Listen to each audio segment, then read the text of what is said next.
Hello everyone, welcome to T-SAT. వివిధ పోటీ పరీక్షలకి prepare అవుతున్న అభ్యర్థుల కోసం శిక్షణా తరగతిలో భాగంగా మనం ప్యూర్ మ్యాథ్స్ అనే టాపిక్ నుంచి ఈరోజు మెన్సురేషన్లో వాల్యూమ్స్ అండ్ సర్ఫేస్ ఏరియాస్ అంటే ఘనపరిమాణాలు మరియు ఉపరితల వైశాల్యాలు అనే చాప్టర్ని డిస్కస్ చేయబోతున్నాం. సో ద కాన్సెప్ట్ ఓరియంటెడ్గా ఇది చాలా కొంచెం ఇబ్బందికరమైన చాప్టర్ అయినప్పటికీ ఒకసారి జాగ్రత్తగా పరిశీలించినట్లయితే చాలా ఈజీగా మనము ప్రాబ్లమ్స్ చేయొచ్చు. కొన్ని ఫార్ములాస్ని గుర్తుపెట్టుకోవడం, వచ్చిన సమస్యని అర్థం చేసుకొని ఏ ఫార్ములా సబ్స్టిట్యూట్ చేయాలో తెలుసుకుంటే మనకి ఈజీగా ప్రాబ్లమ్ని సాల్వ్ చేయొచ్చు. ఇకపోతే మనకు ఆల్రెడీ ముందుగా తెలుసుకున్నట్టుగా మెన్సురేషన్ రెండు భాగాలుగా ఉంటుంది. ఒకటి 2 డైమెన్షనల్ మెన్సురేషన్, రెండవది 3D మెన్సురేషన్. సో 2 డైమెన్షనల్ మెన్సురేషన్లో మనకి ఇలా ఒక పొడవు మరియు వెడల్పు కలిగిన 2 డైమెన్షనల్ అంటే y అక్షము x అక్షము అనే రెండు అంశాలు మాత్రమే ఉంటాయి. అందులో మనం ఒకదాన్ని పొడవు అంటాము, ఒకచోట వెడల్పు అంటాము, భూమి అంటాము, ఎత్తు అంటాము, రకరకాల పేర్లతో మనం పిలుస్తాం. అంటే 2 డైమెన్షన్స్ మాత్రమే ఉంటాయి. సో దీనికి మూడో డైమెన్షన్ అయిన ఎత్తుని కనుక తీసుకున్నాం అనుకోండి, ద థర్డ్ డైమెన్షన్. అంటే ఇప్పుడు ఫర్ ఎగ్జాంపుల్ ఇది లెంత్ అనుకోండి, ఇది బి అనుకోండి. సో ఎత్తుని మనము తీసుకోవడం జరిగింది, ఇక్కడ హైట్ని మనం తీసుకోవడం జరిగింది, రైట్.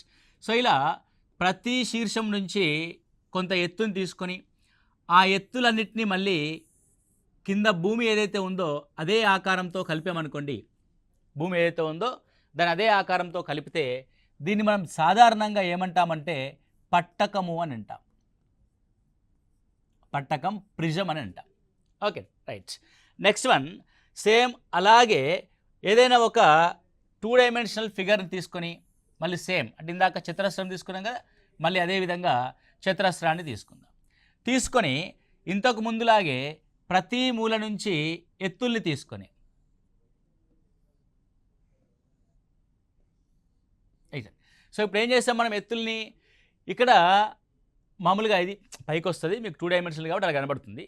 సో ఏదైతే మనం ఇందాక పైన ఆ ఎత్తులన్నింటినీ దాని యొక్క అంత్యబిందువుల్ని కింద అయితే బేస్ ఉందో దాంతో కలిపామో, ఇప్పుడు మాత్రం మనం కలపాల్సింది ఒక బిందువు వద్ద కలుపుతాము.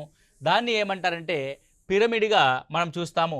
ఫర్ ఎగ్జాంపుల్ మీకు పిరమిడ్ని కనుక చూపించినట్లయితే దీన్ని పిరమిడ్గా మనం చూస్తాం. అంటే బేస్ ఏముంది, బేస్ అనేది ఒక ఈక్వలేటరల్ ట్రయాంగిల్ ఉంది.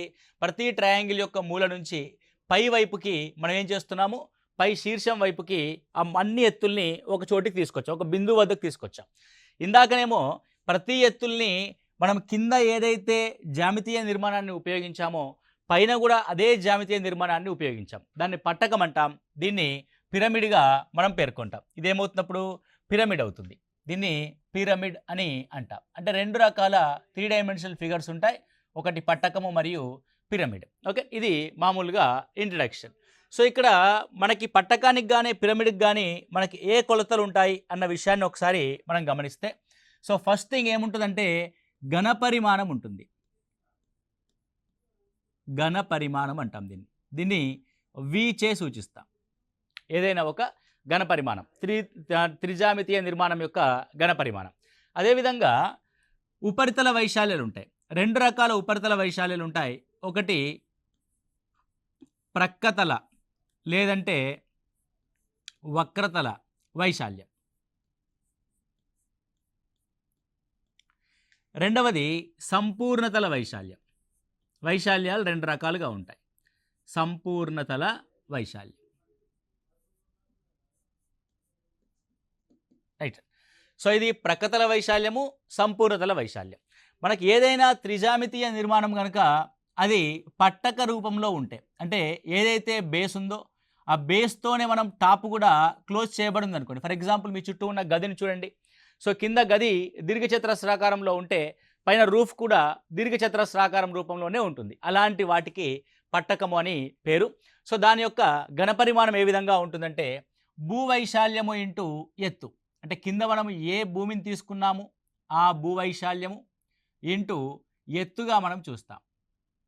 భూవైశాల్యం ఇంటూ ఎత్తు. ఒకవేళ అదే త్రిజామితీయ నిర్మాణానికి ఇప్పుడు మీకు గది ఉంది, మీ గదికి ప్రక్కతలాల వైశాల్యం ఏమవుతుంది, గది మధ్యలో కుర్చీ వేసుకొని చుట్టూ పరిశీలించారనుకోండి 4 గోడలు కనబడతాయి. ఆ 4 గోడల యొక్క వైశాల్యమే ప్రక్కతల వైశాల్యం అవుతుంది. అంటే 4 గోడలు ఎక్కడ నిర్మించబడాయి, ఇది మన యొక్క గది.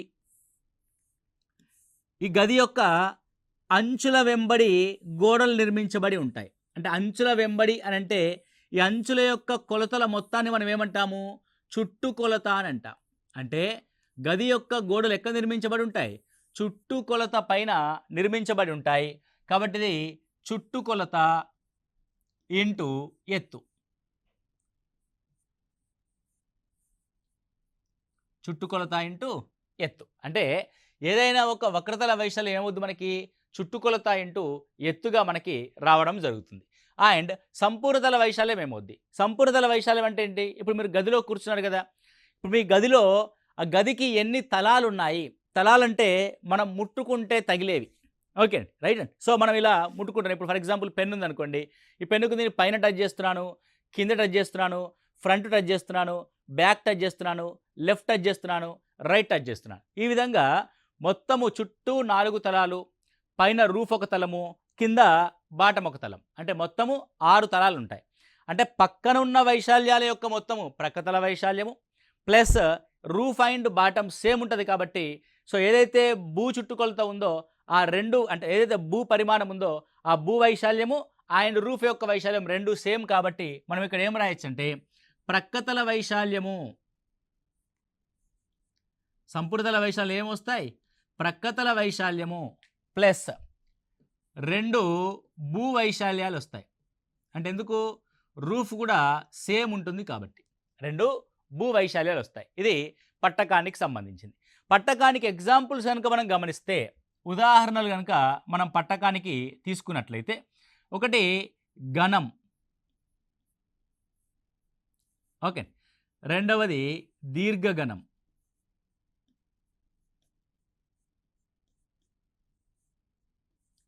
మూడవది స్తూపం. ఇవన్నీ కూడా పట్టకానికి ఉదాహరణలుగా మనం చెప్పొచ్చు. ఓకే, నెక్స్ట్ పిరమిడ్కి గమనిస్తే, పిరమిడ్ ఏమీ లేదండి. పిరమిడ్ ఏమవుతుంది అని అంటే, ఇప్పుడు ఫర్ ఎగ్జాంపుల్ మనం ఒక స్తూపాన్ని కనుక తీసుకున్నాం అనుకోండి, ఇది ఒక స్తూపం.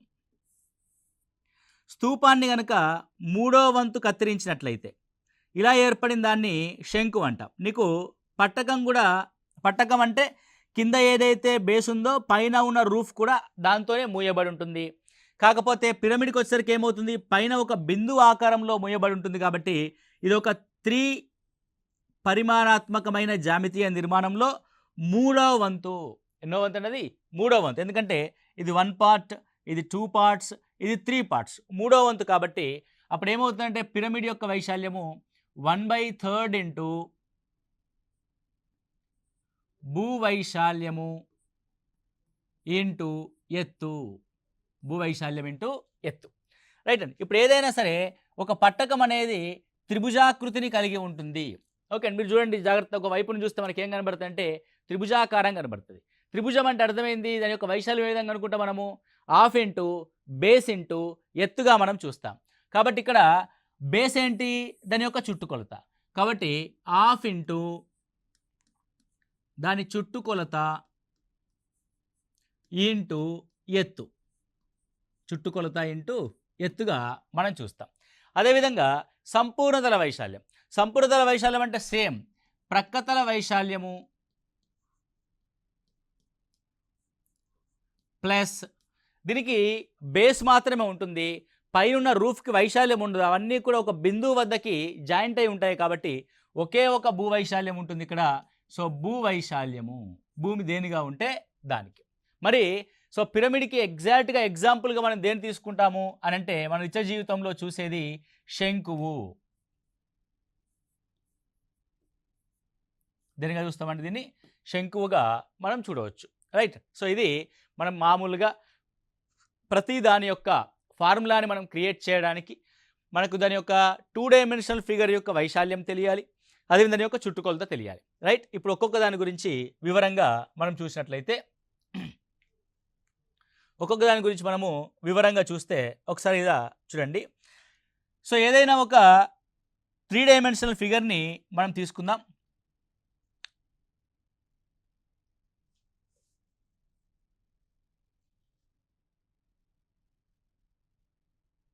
Okay, right. ఇది ఘనం.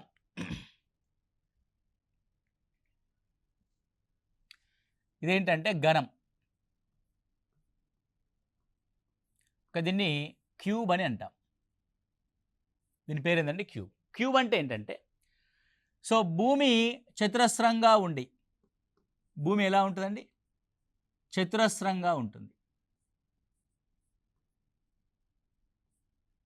చతురస్రం అంటే దీని యొక్క పొడవు కామ వెడల్పులు ఏ కామ ఏ అనే కొలతల్ని కలిగి ఉంటాయి. అదేవిధంగా దీని యొక్క ఎత్తు కూడా సేమ్ త్రిభుజం యొక్క అంటే చతురస్రం యొక్క భుజాల కొలతలు ఏవైతే ఉన్నాయో దాని ఎత్తు కూడా ఏలాగానే ఉంటుంది. అంటే దాని యొక్క పొడవు ఏనే, వెడల్పు ఏనే, దాని యొక్క ఎత్తు కూడా ఏనే. అంటే సమానమైన పొడవు, వెడల్పు మరియు ఎత్తులు కలిగిన దీర్ఘ ఘనాకృతిని ఏమంటారంటే మనము ఘనంగా పేర్కొంటాం. ఇప్పుడు దీని యొక్క వాల్యూమ్ వి రాస్తాను నేను. వి అంటే వాల్యూమ్ అని చెప్పుకున్నాం ఆల్రెడీ. భూవైశాల్యం ఏమవుద్ది? పొడవు ఇంటూ వెడల్పు, a into a square, and ఎత్తు కూడా ఏనే కాబట్టి ఏ క్యూబ్. రైట్ అండి. What is the volume? A cube.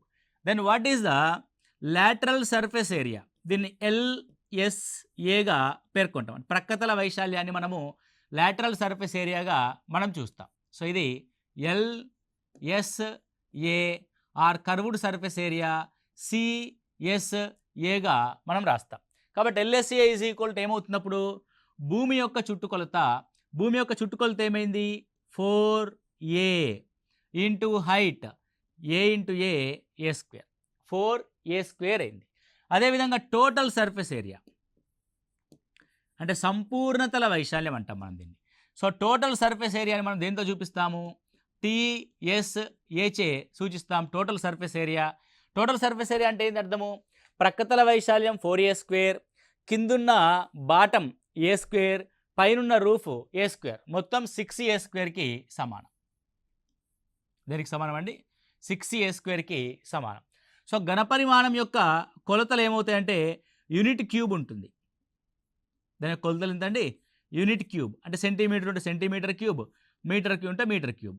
So సంపూర్ణతల వైశాల్యానికి యూనిట్ స్క్వేర్, ప్రక్కతల వైశాల్యానికి కూడా యూనిట్ స్క్వేర్ అనే కొలతల్ని కలిగి ఉంటుంది. ఇది ఘనంకి ఉండవలసిన ముఖ్యమైన కొలతలు: volume, lateral surface area, total surface area. అదేవిధంగా ఒక ఘనంలో ఒక మూల నుంచి దాని ఎదురుగా ఉన్న మూలకి గీయబడిన అతి పొడవైన రేఖని దాన్ని ఏమంటారంటే కర్ణము అని అంటాం. ఇది కర్ణము, డయాగ్నల్ ఆఫ్ ఏ క్యూబ్. కర్ణం ఈజ్ ఈక్వల్ టు a√3 అవుతుంది. కర్ణం యొక్క కొలత ఏమవుతుందండి? a√3. అప్పుడప్పుడు నీకు ప్రశ్నలు ఏమంటే అంటే భుజం, సో భుజానికి √3 రెట్లు ఉంటుంది. నీకు అప్పుడప్పుడు భుజం ఇవ్వకుండా కర్ణం యొక్క కొలత ఇస్తాడు. సో కర్ణం నుంచి మనము భుజాన్ని రాసి మిగతా అంశాన్ని మనం ఇక్కడ పరిశీలిస్తాం. ఓకే, ఇది ఘనానికి సంబంధించిన అంశం. ఒకవేళ భూమి ఏదైనా ఒక 3D నిర్మాణం యొక్క భూమి కనుక దీర్ఘచతురస్రాకారంలో ఉంటే ఎలా ఉంటుందండి? దీర్ఘచతురస్రాకారంలో ఉంది. సో ఈ విధంగా దీచా ఆకృతిలో ఉంది. సో దీచా ఆకృతిలో ఉంటే దాన్ని ఏమంటాము అని అంటే దీర్ఘఘనము అని అంటాం.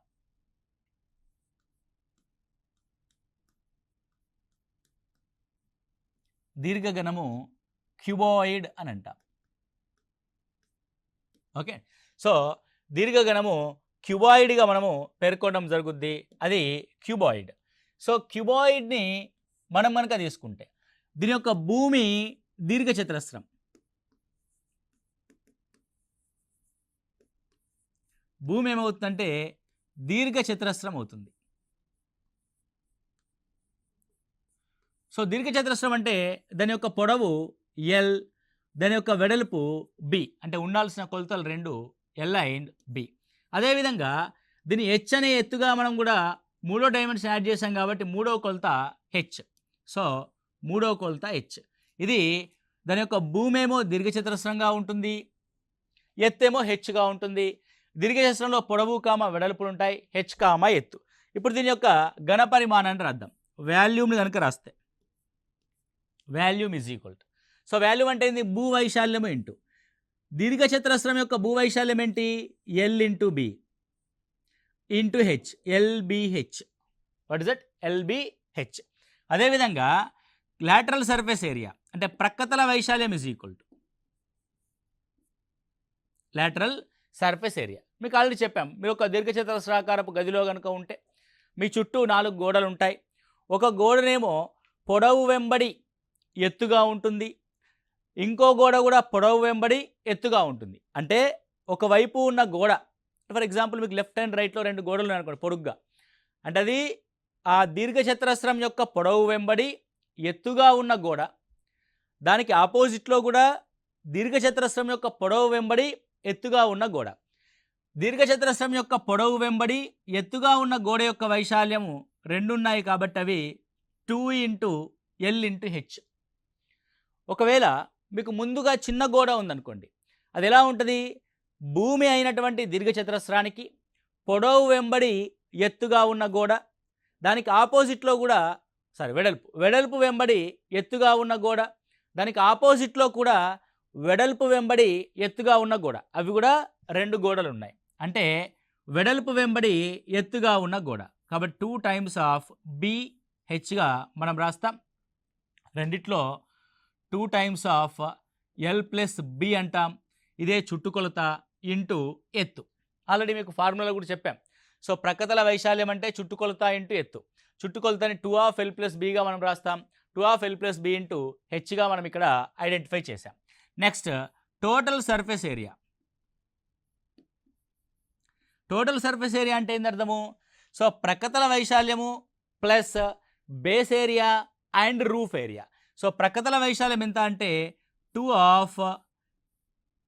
లేకపోతే ఇలా రాద్దాం, సింప్లిఫై చేసి రాద్దాం, 2 LH ప్లస్ 2 BH. సో దీని యొక్క బేస్ ఏముంది? దీర్ఘచతురస్రం ఉంది బేస్, కాబట్టి దీర్ఘచతురస్రం యొక్క వైశాల్యం LB, దాని యొక్క రూఫ్ యొక్క వైశాల్యం కూడా LBA. కాబట్టి 2 times of LH, 2 times of BH, 2 times of LB. కాబట్టి 2 times of LB plus LH plus BHగా మనం రాస్తాం. ఇది ఒక దీర్ఘగణం యొక్క టోటల్ సర్ఫేస్ ఏరియాకి సంబంధించిన ఫార్ములా. దీర్ఘగణంలో కూడా మనకు గణంలో ఉన్నట్టుగానే దాని యొక్క కర్ణం ఉంటుంది. ఇదే అతి పొడవైన కొలతగా మనం చూస్తాము. దాని యొక్క కర్ణం is equal to √L² plus B² plus H² మనం ఐడెంటిఫై చేస్తాం. √L² plus B² plus H². ఇది దీర్ఘగణానికి సంబంధించిన అంశం. నెక్స్ట్ కనుక చూస్తే ఇప్పుడు మనం బేసుల్ని ఐదర్ చతురస్రంగా ఉంచాం, లేదంటే దీర్ఘచతురస్రంగా ఉంచాం. ఇప్పుడు నేను బేస్ని ఏం చేస్తానంటే వృత్తంగా ఉంచుతా. అంటే బేసు వృత్తంగా కలిగిన ఒక 3D ఫిగర్ని నేను ఇక్కడ తీసుకుంటున్నా. రైట్. సో ఏముంది ఇక్కడ? బేస్ అనేది వృత్తంగా ఉంది. చూడండి, బేస్ అనేది ఏ విధంగా ఉందండి? వృత్తంగా ఉంది. ఒక వృత్తానికి ఉండే కొలత ఏంటంటే ఆర్, రేడియస్ అంటాం మనం దీన్ని, వ్యాసార్థం ఉంటుంది. సో కింద వృత్తమే పైన వృత్తమే, ఆ 2 వృత్త కేంద్రాల మధ్య దూరాన్ని ఆ స్తూపం యొక్క ఎత్తు హెచ్గా మనం చూస్తాం. స్తూపం యొక్క ఎత్తు హెచ్గా మనం చూస్తాం. రైట్. సేమ్ థింగ్ ఇది కూడా ఒక పట్టకానికి ఎగ్జాంపుల్. సో దీన్ని ఏమన్నామంటే స్తూపము అని అన్నాం. స్తూపము, దీని ఇంగ్లీష్లో సిలిండర్ అని అంటాం. సో స్తూపానికి ఏముంది? భూమి. దాని యొక్క భూమి వృత్తము. వృత్తం ఉంది. వృత్తానికి ఏముంటుంది? వ్యాసార్థం అనే కొలత ఉంటుంది. సో వృత్తానికి మరియు వృత్తానికి మధ్యలో ఉన్న లంబ దూరము ఆ స్తూపం యొక్క ఎత్తు అవుద్ది, హెచ్ అవుతుంది. ఇప్పుడు మనం దీని యొక్క వాల్యూమ్ రాద్దాం. సో వాల్యూమ్ అంటే ఏంది అర్థము? భూవైశాల్యము ఇంటూ ఎత్తు. ఒక వృత్తం యొక్క వైశాల్యము πr². ఆల్రెడీ మనకు తెలుసు. దీని యొక్క భూవైశాల్యము πr² ఇంటూ హెచ్. కాబట్టి ఇది వాల్యూమ్ యొక్క ఫార్ములా, πr² ఇంటూ హెచ్. దాని యొక్క కర్వ్డ్ సర్ఫేస్ ఏరియా అంటాం మనం. Curved surface area. ఎందుకు కర్వ్డ్ సర్ఫేస్ ఏరియా అంటాం? మీ ఇంట్లో గోడలు చూడండి స్ట్రేట్గా ఉంటాయి. అదే ఒక రౌండ్గా ఉన్న వాటర్ బాటిల్ చూడండి, దాని చుట్టూ వక్రంగా ఉంటుంది, స్ట్రేట్గా ఉండదు వాటర్ బాటిల్. అంటే అందుకే కర్వ్డ్ సర్ఫేస్ ఏరియా అంటాం. లాటరల్ సర్ఫేస్ ఏరియా అన్న కర్వ్డ్ సర్ఫేస్ ఏరియా అన్న ఒకటే. సో అది వృత్త పరిధిపై నిర్మించబడింది కాబట్టి వృత్త పరిధి 2πr into H. 2πr into H. Then total surface ఏరియాను గమనిస్తే total surface area is equal to curved surface area plus భూవైశాల్యము ప్లస్ రూఫ్ అంటే టాప్ యొక్క వైశాల్యం. సో కర్వ్డ్ సర్ఫేస్ ఏరియా వచ్చేసి 2πrh ప్లస్ భూ యొక్క వైశాల్యము πr², రూఫ్ యొక్క వైశాల్యం కూడా πr², మొత్తం 2πr²గా మనం ఇక్కడ చూస్తాం. Next, so total surface area is equal to 2πrని కామన్ తీస్తే r ప్లస్ హెచ్, ఆర్ని కామన్ తీస్తే r ప్లస్ హెచ్. సో ఇది వాల్యూమ్ యొక్క ఫార్ములా, ఇది కర్వ్డ్ సర్ఫేస్ ఏరియా యొక్క ఫార్ములా, ఇది టోటల్ సర్ఫేస్ ఏరియా యొక్క ఫార్ములా. ఓకే, మీరు ఫార్ములాస్ని బాగా అర్థం చేసుకుంటేనే మనం ప్రాబ్లమ్స్ని బాగా చేయగలం. ఇది స్తూపం. సో స్తూపంలోని 3వ వంతుని శంకువు అని అంటాం. ఓకే, దాన్ని శంకువు యొక్క నిర్మాణాన్ని కనుక మనం గమనించినట్లయితే, సో శంకువు యొక్క నిర్మాణాన్ని మనం గమనిస్తే శంకువు నేను తీసుకుంటున్నాను, ఏ విధంగా ఉంటుంది శంకువు.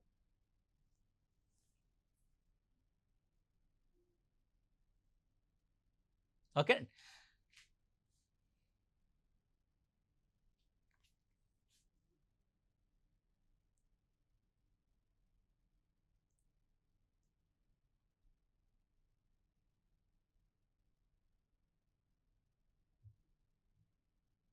కొద్దిగా అటు ఇటుగా ఉంటుంది, ఒకసారి జాగ్రత్తగా గమనించండి మీరు. Okay, right.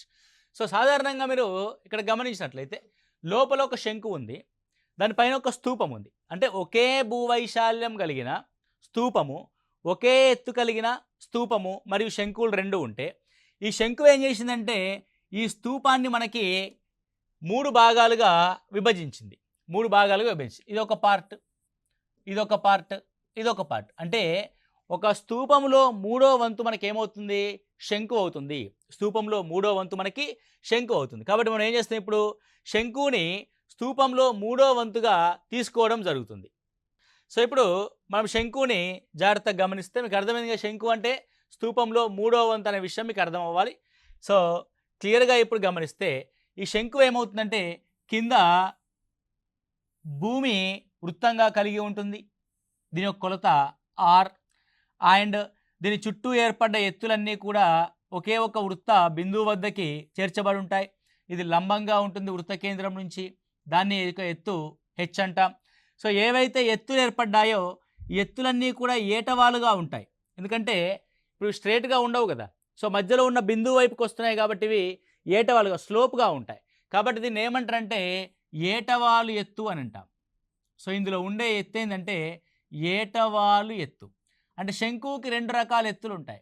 ఒకటి సాధారణంగా శంకువు యొక్క ఎత్తు, అదేవిధంగా ఏటవాలు ఎత్తు.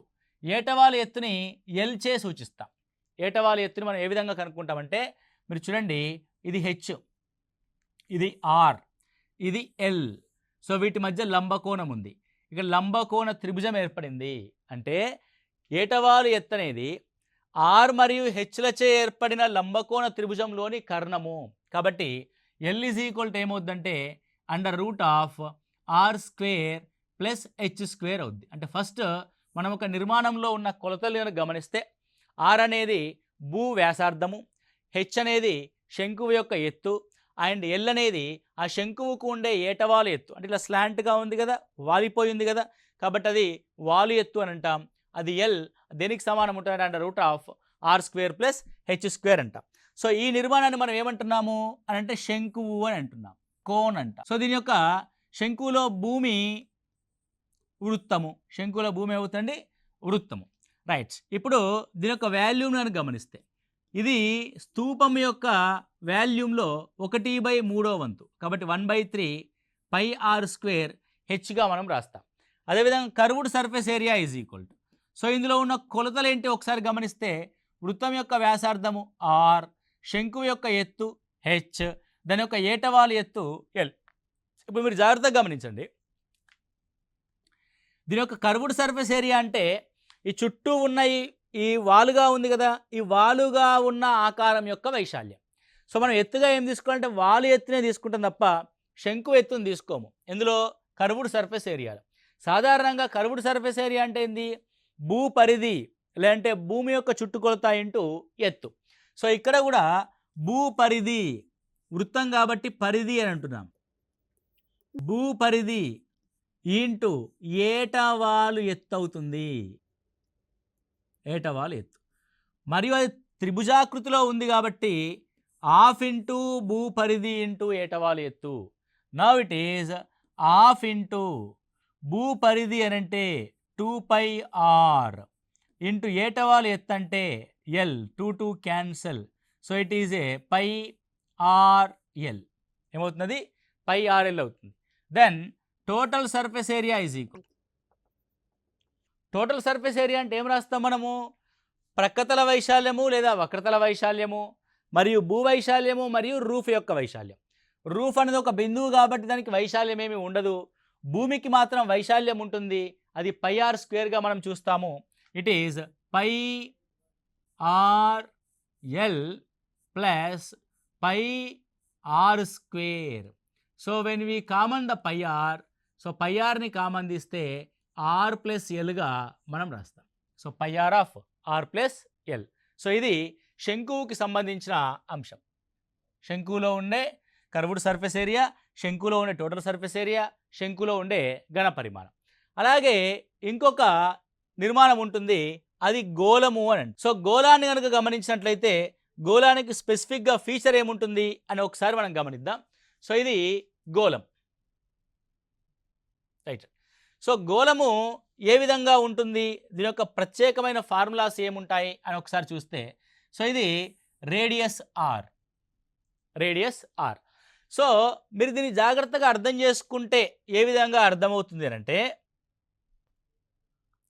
ఇలా ఒక గోళంలో 4 శంకు ఆకృతులు కలిగి ఉంటాయి అనే విషయాన్ని మీకు అర్థం చేసుకోండి. ఈజీగా అండర్స్టాండింగ్ అవుద్ది గోళం అనేది. ఇప్పుడు చూడండి, నేనేం చేశానంటే ఈ గోళాన్ని 4 శంకు ఆకృతులతో ఫిల్ చేశా. అవునా కదా? అంటే ఆల్మోస్ట్ ఆల్ కేంద్రం వద్దకి అవన్నీ కూడా కలవబడుతున్నాయి. 1 2 3 4. అంటే ఇటువైపు 2 శంకువులు, ఇటువైపు 2 శంకువులు తీసుకుంటే ఆ వృత్తాలన్నీ కూడా ఏమైతే అంటే 4 వైపుల నుంచి ఆ గోళాన్ని ఫుల్ఫిల్ చేశాయి. అంటే శంకువులో ఏమున్నాయి అంటే గోళంలో ఏమున్నాయి అని ఒకసారి గమనిస్తే, సో మనకి గోళంలో ఉన్న అంశాలని మనం తీసుకున్నట్లయితే, గోళము మీరు మామూలుగా చూసుకుంటే లడ్డు లేదంటే మన క్రికెట్ బంతిని మనం చూస్తాం. ఓకే, సో స్పియర్ అంటాం. ఓకే, సో నేను ఏం చేశానంటే 4 శంకువులు ఇమర్చా గోళంలో. సో గోళంకు ఉండే కొలత ఆర్ అనే ఒకే ఒక కొలత ఉంటుంది. ఎలాంటి శంకువుల్ని ఇమిడ్చానంటే 6 వ్యాసార్థము ఎత్తు కలిగిన, 6 వ్యాసార్థము కలిగి 6 ఎత్తు కలిగిన శంకువులు.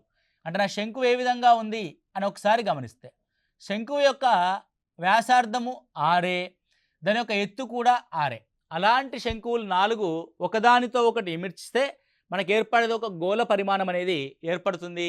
మీరు ఇక్కడ కూడా కొద్దిగా క్లియర్గా చూస్తూ ఉన్నారు. ఇప్పుడు మనం దీని యొక్క వాల్యూమ్ని గమనిద్దాం. సో ఏమంటున్నాను నేను, 4 శంకువులు ఇమర్చబడిన ఒక ఆకృతి అంటున్నాను. సో ఒక్కొక్క శంకువు యొక్క ఆకృతి 1/3 πr² హెచ్. హెచ్ కూడా ఆరే కాబట్టి πr³ 4 కాబట్టి 4/3 πr³. అంటే శంకువు యొక్క వ్యాసార్థము మరియు ఎత్తులు సమానంగా ఉండి అలాంటి 4 శంకువుల్ని ఒకదానితో ఒకటి 4 వైపుల నుంచి ఇమిడిస్తే మనకి గోళం యొక్క పరిమాణం అనేది ఏర్పడుతుంది. అందుకే దాని యొక్క ఫార్ములా ఏమవుతుందంటే 4/3 πr³ అనేది అవుతుంది. మరి దీనికి ఉండేది ఏంటంటే ఒకే ఒక చుట్టుకొలత ఉంటుంది, అంటే ఒకే ఒక ఉపరితల వైశాల్యం ఉంటుంది. అది 4 వైపుల నుంచి 4 వృత్తాలని సరౌండ్ చేశాం కాబట్టి 4 వృత్త వైశాల్యాలకి సమానం అవుతుంది. కాబట్టి ఇది సంపూర్ణతల వైశాల్యము, కర్వ్డ్ సర్ఫేస్ ఏరియా లేదంటే వక్రతల వైశాల్యము రెండు కూడా ఒకటే అవుతుంది. ఇక్కడ 4 వృత్తాలు అంటున్నాం కాబట్టి ఇది 4πr²గా మనం చూస్తాము. 4πr²గా మనం చూస్తాం, రైట్. సో ఇది మనకు గోళానికి సంబంధించిన అంశం. ఒకటి 4/3 πr³, ఒకటి కర్వ్డ్ సర్ఫేస్ ఏరియా 4πr² అనే అంశాన్ని చూసాం. సో మనము ఈ క్లాస్లో మనం ఏం చూసామంటే అసలు ఫార్ములాస్ అనేది ఏ విధంగా ఉన్నాయి ఒక్కొక్క నిర్మాణానికి అన్న అంశాన్ని చూసాం. సో నెక్స్ట్ క్లాస్లో మనము వీటికి సంబంధించిన క్వశ్చన్స్ ఏ విధంగా వస్తున్నాయి, సో ఏ విధంగా సాల్వ్ చేయాలి, ఏ క్వశ్చన్కి ఎలాంటి ఫార్ములాని ఉపయోగించాలనేది తర్వాతి క్లాస్లో మనం చూస్తాము. Okay, thank you, all the best.